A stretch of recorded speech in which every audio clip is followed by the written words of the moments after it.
Hey, what's going on with you guys? Thank you for tapping in with me again today. And if you're new to the channel, I'm Cleveland. So today, I want to show you the fish room, guys. So temporary fish room, but nonetheless, the fish room. So this fish room consists of 4 tanks, 2 freshwater, actually 3 freshwater, and 1 saltwater right here. So today we need to do some cleaning on these tanks. These tanks are filthy, guys. I'm gonna show you all of these tanks. I'm not gonna put you through a cleaning on all these tanks in one video, but nonetheless, we need to tackle these tanks. We gotta do something about this 150-gallon turtle tank right here. We gotta do something about this 125-gallon Central American cichlid tank right here. We gotta do something about that other 125 Central American and turtle tank right here. 37-gallon saltwater aquarium, we're gonna save that for another day. That seems to be fine right now. But nonetheless, let's take a look at these tanks and let's see which one we're gonna tackle first. All right, so here we are. We are at the 150-gallon turtle tank, guys. This is home to our female Florida soft-shell turtle. She is humongous, guys. I mean, she might be pushing on about 13 inches, if not more. She is massive. She's not done growing at all. She will get to about 2 foot. We will definitely move her into the 225, if not a 300-gallon pond, guys. That's just still short term. Long term, still yet to be determined, guys. We don't have a decision on that yet. But as she grows, best believe she is going to be rehoused accordingly. And don't worry, the tanks that she goes in temporarily, once she's done using them, they're going back to a fish tank, guys. We love fish, don't we, over here at the fish corner? We love the fish over here at the fish corner. So as she grows, the tanks, just like this one right here, when I move her out of here, this tank is either going salt or it's going to go fresh. It was our 150-gallon saltwater aquarium, but we decided to move those guys into the 225. And now here we are with her being inside this 150. So let's take a look at this setup right quick, guys. So we have a circulation pump right here pushing water to those intakes right there. We have this above the tank sump that I just built recently. If you haven't caught that video, you should check it out. We have a cascade down below right there. This is I've had it for some years, so I don't know.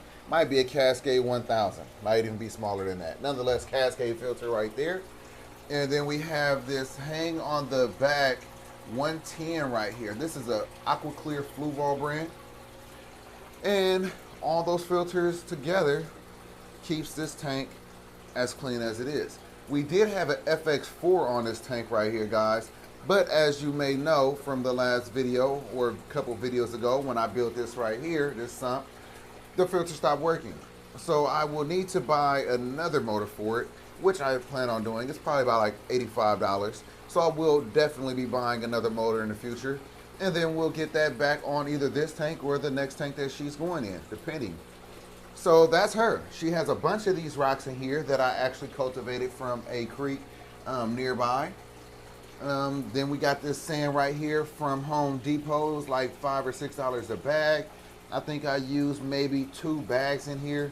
So yeah, guys, so that's it. Matter of fact, correction, sorry about that. And this sand right here I actually bought from a fish store in Sacramento. It is called Exotic Aquarium, guys. I think I paid $23 per bag. I bought 2, and it gave me this thickness. So she still could bury herself in here like she likes to. In case you didn't know, Florida soft shells and most soft shells like to burrow inside of dirt in the sandy substrate. So this is the reason why I'm utilizing this sandy substrate instead of something like gravel or bare bottom. Other turtles, you might be able to get away with gravel or bare bottom, but these soft shells, they love to burrow inside the sand. Anyway, so moving on. So here we are with this other aquarium right here. This is the 125 Central American tank. Central American cichlids, that is. And as you can see, the glass is dirty. It's in need of a new scape too, guys. Let's be honest. It looks like it needs some help. So we have in here an albino Oscar. We have in here a red Texas. we have 2 red devils in here. And then we have a bunch of small catfish that likes to hide all the time. So that's this aquarium in need of a serious makeover, which we're going to do. But we won't do this one today. I think we're going to start with that turtle tank. And then we have this other one over here. Beautiful aquarium. 125. I love the substrate in this aquarium. This is called Sunset Gold, and I'm sorry about the blinds. Let's see if I can do something about that, guys. There we go. There we go. All right. So like I was saying, I love this substrate in here. This is called Sunset Gold. It's made by Caribsea. Bought it at PetSmart. Got it at like $19 a bag. I believe this is like 3 bags, guys. We have the 20-gallon above the tank basking platform for our 2 turtles. We have a Mississippi map right here, Luna. And then we have this right here. I mean, I'm sorry. We have the Mississippi map right here, Mister. Cool little guy. Reminds me of Koopa. And then we have this gal right here, who is Luna, the African side neck. We have in here another buddy cofferii, zebra tilapia, whichever one you know him by. Amazing little specimen right here. Love this guy already. Getting some real nice size on him. We have our golden Jack Dempsey, guys. First time I've seen one. Especially, actually, the first time I seen one in the store. Online, I've seen them, but so when I seen them, I had to get them. We have in here our red tiger motaguins. That's a female right there, guys. We have in here a red devil. I don't know if you could tell, this camera might not do it good justice, but this red devil has about 4 to 5 different colors in him. So beautiful. I cannot wait to see how it looks when it's fully grown. It's getting some black in there and everything. It didn't have that previously. It didn't have it when I first bought it. We have our 5-star general right here. So yeah, guys. So this tank also is in need of a makeover. It's looking good, but it could look better. So that's what the plan is. We are going to start with this 150-gallon turtle tank, and then we'll move on to each one of these aquariums. But let's get started with this turtle tank. So first things first, I'm going to drain the water down to about right there. So I'm probably going to leave in there maybe 30 gallons, and then I'll refill it. So drain it all out. I won't do any of the filter cleaning today. So that's one of the things I like about having so many filters. I don't have to do a filter cleaning as often as I used to. Before, I had to do a filter cleaning.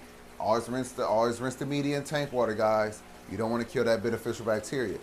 But I would have to do a filter cleaning every week. Now, like maybe every 2 weeks, every 3 weeks. It's still often. But if you know, turtles are very, very messy.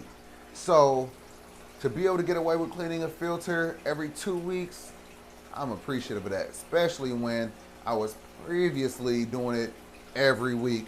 So now, let's go ahead and cut off the filters that need to be cut off. I don't know how much of this you're going to be able to see. I hope as much as we could possibly get, because I'm doing this recording by myself. So here we are. So we're going to cut off the hang on the back right there, the 110. And then we are going to cut off the canister down here. I may not even need to cut off. There we go. So I'm also going to cut off that heater, because when you drain your tank, you don't want that heater to be exposed out the water and then all of a sudden it short circuit and burns out. So make sure you do that. So that filter right here, the tank sump that I built, since I have the intake so far down, I really don't even think that I'll need to cut it off at all. because I could literally move that down as low as I needed to so it could still run and keep, you know, providing oxygen inside the water and things like that. So let me go ahead. I got those things unplugged. Same thing with the circulation pump. The cord is long enough to where I could bring it down low if I really want to keep it on. Or I could simply unplug it. She's hungry. Or I could simply unplug it. So now, let me show you my little rig. Most of you OGs, you've seen this so many times. This is how I do my water changes, guys. This is a 4-way water control valve. You find this in the water hose section at Home Depots or Lowe's or whatever. So I basically got that. I bought one of these faucet assembly kits. This basically is where their aerator and your where your aerator goes. So you basically could use this right here to attach to your regular standard sink, and then that will allow you to attach one of these 4-way control valves. So simple enough. Grab that, and then I grab these water hoses. These are just regular standard garden hoses right here, guys. So just connect it. So you could either just go straight in and connect it to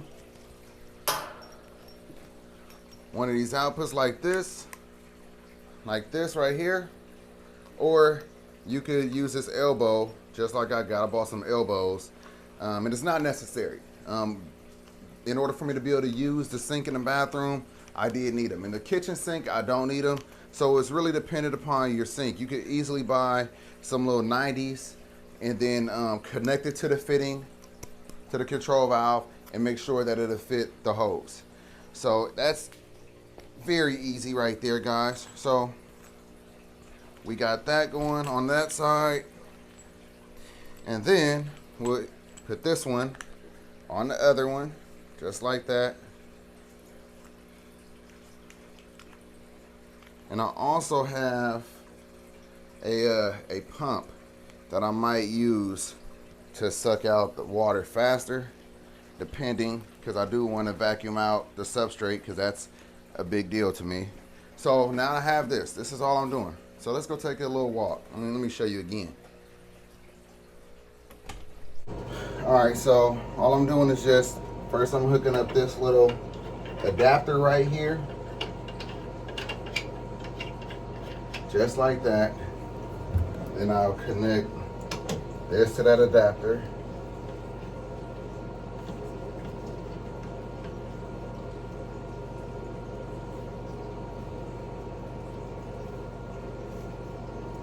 All right.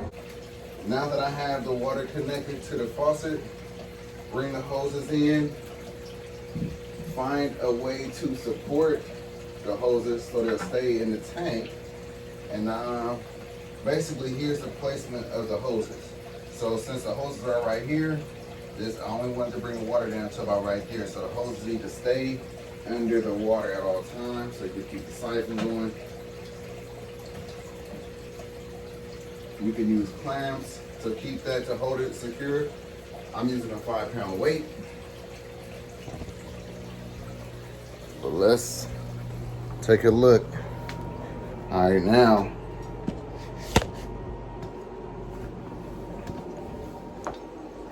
this is how you get the siphon going.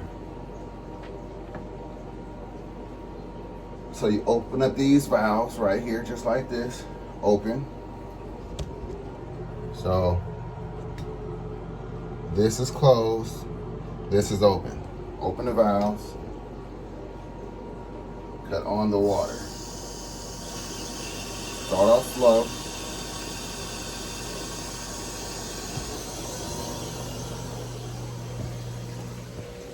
See the bubbles? Start off slow, see the bubbles.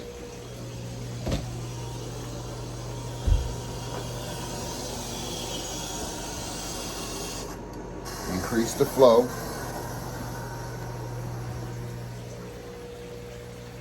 There we go. Now once you don't see any more bubbles, that means the lines have been purged of all air.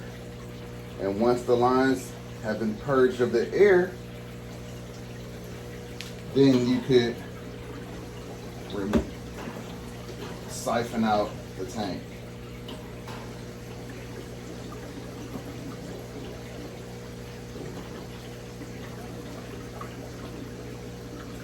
So this line, this lighter green line, has some kinks in it. So that's why it was showing all the restriction and seeing all the bubbles. So right now water is going into the tank. You don't see any more bubbles.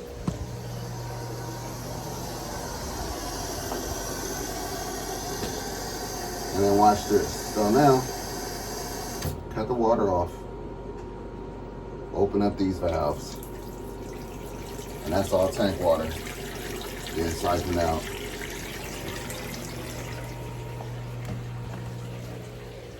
Just like that. Alright, so that's it. So all I have to do now is just let the tank siphon. This is where I would grab my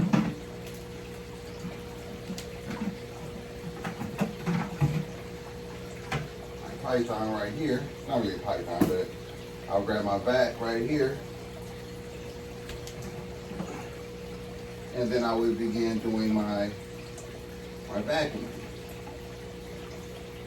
which is also a very important detail.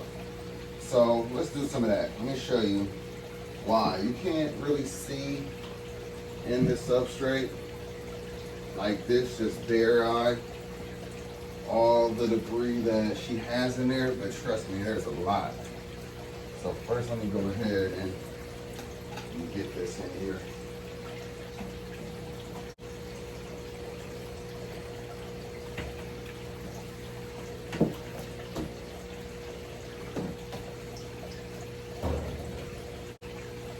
All right, let me get a sip of my coffee.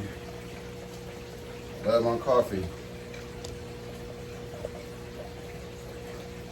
How many of y'all are coffee drinkers? Drop down in the comment how many of you guys are coffee drinkers. How many of you guys go to Starbucks? Or do you prefer to make your coffee at home? I love Starbucks, but it's nothing like that home coffee. Alright guys, so as you may have noticed, I removed that piece of glass with a 5-pound weight. Once the water is already siphoning, since there's long, these two hoses are not under a lot of pressure, they're not going all crazy. So they're fine like that. By the time we're done siphoning out this gravel or siphoning the substrate, we'll be able to still have enough time to put that plate, put the glass back on and let it drain the rest of the way. But like I was telling you, this pump right here, this sump right here, still working perfectly fine, no issues. And this is a deep tank, guys. This is a very, very deep tank. When I'm cleaning it, half the time I almost gotta put in half my body. I gotta climb in there, grab a ladder, climb in. All right, we got the siphon going. And I'll definitely bring you guys in for a closer look. There we go. And also grab the towel. Be prepared with a towel, because you never know, or you do know, that you're gonna get water all over the place. Drips, all that. So this is a good view right here for you guys. Perfect, perfect. So let's go ahead and do some vacuuming real quick. So we all have seen and we know how important it is to vacuum the substrate in your fish tanks. But you also need to know how important it is to do it in the turtle tanks. So I don't know everything about keeping turtles. I've only been doing it for a few years now. But I will tell you this, I've definitely learned and I've grown along the way, watching other people, reading, things like that. So originally, it's crazy, guys. I used to think that it was okay just to remove all the substrate, clean it all, you know. Instead of using tank water and all that, didn't really know much about how important the beneficial bacteria was in the turtle tanks, because I was constantly destroying my cycle. So with that being said, it is definitely as important, if not more, as it is to cleaning and keeping your fish tanks clean. And in the same manner, beneficial bacteria is still important, not destroying that, not pulling out all this substrate, doing the thorough 100% deep cleaning on everything. But it's one of those things that you don't know until you know. So, alright, so as you can see, the pump, circulation pump is still going, still pushing out water. I'm going to bring that down a bit because I don't want to unplug it. Next, I'll just use this razor to get off a lot of these hard water marks.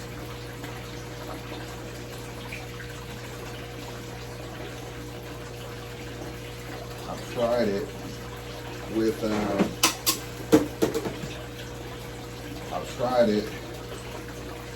rag. Let's see. Last time it wasn't trying to come off. Okay, there we go. Good. Very good.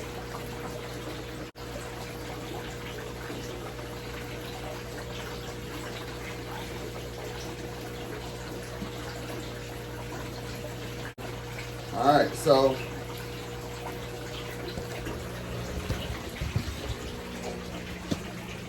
that's it for now. We'll just put this back down. So I'm going to actually leave this siphon right here, siphoning the tank, so it could siphon a lot faster. And then I'll just let these guys right here hang down low. That's where the tank needs to go. Perfect, perfect, perfect. So that's about it. So basically, we'll let this tank finish draining, and then we'll be right back. But all I'm doing is just a water change on this tank today.